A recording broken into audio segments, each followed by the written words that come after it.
Trump என்ன சொல்கிறாரு அப்படின்னா, நீங்கள் வந்து இவரை நம்ம யூகே நீங்கள் எல்லா கண்ட்ரியும் ஜெட் ஃபியூயல் கிடைக்காத கண்ட்ரியெல்லாம்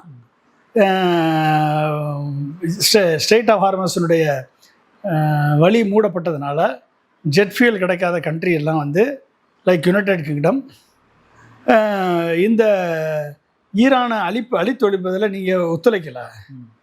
அதனால் உங்களுக்கு ஒரு சஜஷன் சொல்கிறேன். ஒன்று எங்கிட்டேருந்து ஆயில் வாங்க, அமெரிக்காட்டிருந்து ஜெட் ஃபியூயல் வாங்குங்க.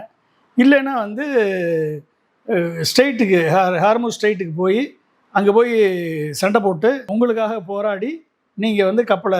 சார், இப்போ நேட்டோ நாடுகளை பொறுத்த வரைக்கும் நேட்டோ நாடு தலைமையாக வந்து அமெரிக்கா தான் இருக்குது. அப்படி இருக்கும்போது அமெரிக்காவுடைய பேச்சுவார்த்தையாக வந்து இவங்க புறந்தள்ளுறாங்க நேட்டோ நாடுகள். ப்ராப்ளம் என்னென்னா வந்து இப்போ ஏற்கனவே மிடில் ஈஸ்ட்டை ஃபுல்லாக அமெரிக்கா பிடிச்சி வச்சுருக்கு. அமெரிக்காவோட ஏர்பேஸ் இருக்குது. என்டையர் மிடில் ஈஸ்ட் அமெரிக்காவினுடைய தலைமாக மாறி நிற்கிது. இப்போ ஈரானையும் பிடிச்சாச்சுன்னா என்ன ஆகும்?